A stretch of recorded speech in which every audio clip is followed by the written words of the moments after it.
Stardom 101. Stardom 101. Stardom 101. Stardom 101. It's the Stardom 101 Magazine podcast. Shining light on today's tastemakers and innovators. Kicking it with your host, Christopher Boykin. It's the Stardom 101 Magazine podcast. Stardom 101 Magazine podcast here on iHeartRadio. Thank you guys once again for tuning into us weekly. You have highly requested that we continue to showcase talented individuals from around the world. And today I went down to Texas. And I try to tell you, I got Crandall, I got my guy, he's a musician. He goes by the name of Michael Carey. Michael, how you doing today this evening? Hey, how's it going? Doing good, Christopher. How are you? Bless, man. We want to talk about your career, your passion, what you got going on right now. I'd like to start out with your journey into the music industry. If you can give the people a background story, a little bit of when did your passion for the industry, the music industry, because everyone's story is different, when did that begin for you? Right. Well, it was truly a blessing. I was gifted to sing. When I was small, I would perform, sing for a lot of people, and I just grew up with that passion. So I went on and started performing at school functions, pretty much, and then I just gravitated to sounding like different artists. So they used to call me Al Green because I gravitated to Al Green. We have that Kirchy baritone, and I could hit those high notes when he goes into those registers. So they started calling me, and today they still call me Al Green. Some people. So wow. I pretty much started with that, and as the word got out, bands started saying, "Hey, you got this little young cat that can sing." So I started singing in bands some years ago. And that's really how I got started in the first phase of my career. Beautiful, beautiful. Who were your, just curious, I know you referenced Al Green. Who were your musical influences as you were getting into the industry, and who are some now? I know things change as you get older, but who are some people that actually inspired you? Right. Well, Al Green's the first one. Mm-hmm. As kids, we listen to what our parents listen to. So, we gravitate to the style of music that they've listened to. We grew up with it. So being a singer, Marvin Gaye, when I was little, Al Green, Stevie Wonder, and then all those melodies somewhat got into my singing style because I'm a first tenor. So I was able to grow in, with those type artists. So, right now I sing all those type of artists when I'm doing live performances in the key of the record. I don't transpose any because, I grew up singing that and hearing all that different flavor, man. Yeah, that's beautiful stuff. For those who are not familiar with you, can you let us know what kind of style of music that you like to continue to produce, or you produce right now, so they can get an understanding of your background? Okay, pretty much. I was doing like a lot of corporate events and weddings and stuff, and I had a 7-piece horn band. So within the last maybe 7-8 years, I say let me start doing some original writing again. So that's what I did. So the first writing that I did was Southern Soul. We have a Southern Soul network down in my area, and it was pretty hot. So I said, let me jump on that. So I changed my style to do that Southern Soul, like the chilling circuit type music, which is way off base from my R&B feel. But I was able to transpose, drop down a few keys and do that. I signed with English Promotions, Lisa English, and I'm very happy that I signed with them. A great organization. But she and I were speaking, and she's like, well, don't you try to get back to your R&B feel, and I'm in the process of of doing that now. So, I'm just blessed to be versatile. I Yeah, thank yeah. God to be versatile where I can, switch back and forth. So I'm back at R&B now, writing some stuff. Nice, nice. Do you think the people give Southern Soul, that genre, the recognition and props it deserve right now? Speaking of it.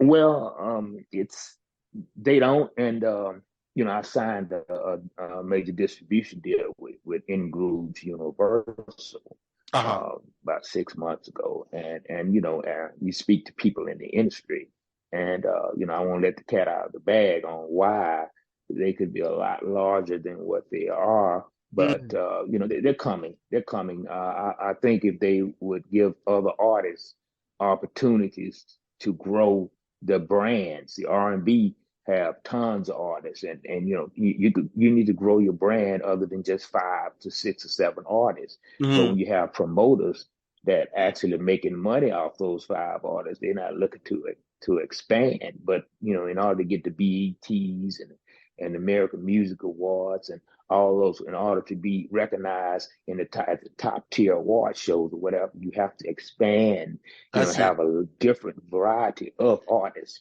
So I see. that's kind of, I think, holding them back right now. I see. How did you and when did you formulate Carey Entertainment Group? I know is that your conglomerate? Yes, it is. I just looked at all the talent that surrounds me and my family. Kids, and Hmm. I actually say, hey, look, let's just put together something, and let's build that. So, I have several artists that sing. So I'm just trying to open some doors up so it can be a lot easier for the artists in Carey Entertainment Group to get into the industry. They don't have to knock the doors down. They can just walk straight through the doors. So that's my Nice, goal right there. nice. I see you working with an artist from UK. Yeah. Oh yeah. Yeah. Yeah. Yeah. Yeah, It's all good, man. It's the first start of that process. So I'm looking forward to that. excellent. Let's talk about this latest single. Can we talk about that? What's the name of that latest single that we talking about and promote? Well, basically, it's called "You Need a Man at Home." Hmm. You know, you need a man at home. Yeah. Don't take it nowhere. Always talking trash. Ooh, you need a man at home. Yeah, that's what Oh that's yeah, all that's about. groovy, brother. Yeah, Yeah, I so like that. yeah, yeah, it's coming, man. I'm just kind of putting it together because when you're writing, when you're doing music, it's just like you have a wig, these mannequin wig heads that you Uh-huh. see, they put the wigs on in the stores. Yeah, Okay, they don't have eyes, eyelashes. They have nothing. You've seen them, yeah. and creating a music is like you have to put the eyebrows on it, eyelashes, the nose. You Mhm. have to create that figure in order to get a finished product, and only you can do that because you know what's coming from your spirit in order Mhm. to put that into the song. So Yeah. right now I'm kind of, I got the eyebrows. I don't know how I want the nose right now, but I know one thing. She need a man. Yes, Oh. sir. I That's do a know that. that's a perfect look. That's a perfect segue. How can the listeners? Final question. How can the listeners stay tuned for "You Need a Man at Home" single to debut? How can they connect with you? Stay tuned. Keep it locked in so they can get that single, support you when it drops. Well, it's gonna be on all the platforms. Like Spotify, Apple Music, and all that.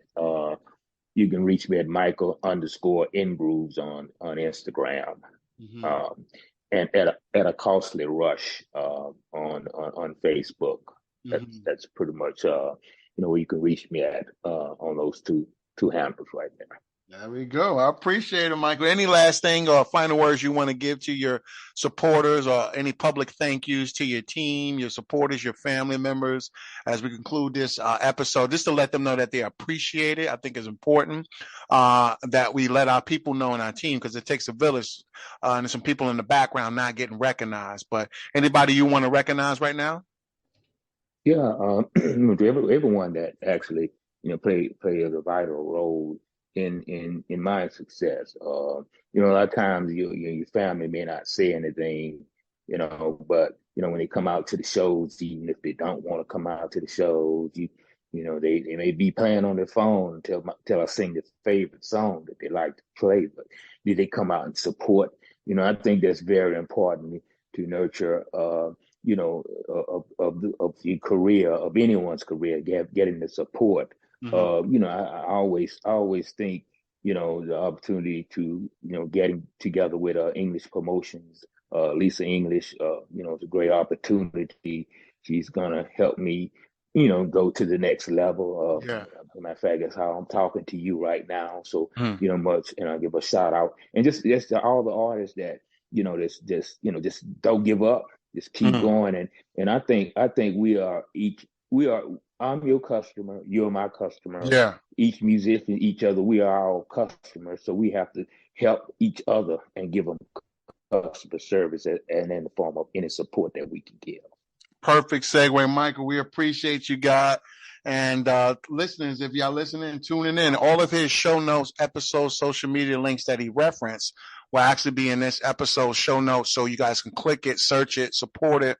Spotify, iTunes, like he said, the single is dropping, it's coming, it's the fourth quarter.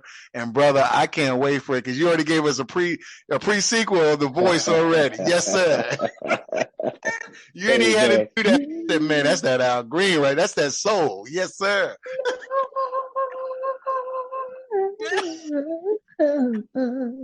Yeah, baby.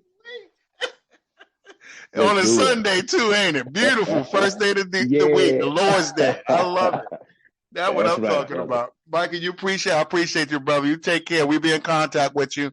And listeners, once again, that single is coming. You Need a Man at Home. I love it, man. Thank you so much. We appreciate it. Stay blessed. Much love. Take care. Bye. All right. Bye-bye. Are you on the rise to stardom? Well, get featured in the next issue of Stardom101 Magazine and promote your business or products today. Text MAG to 804-550-8647 or visit stardom101mag.net. You're listening to the Stardom 101 Magazine podcast with Christopher Boykin.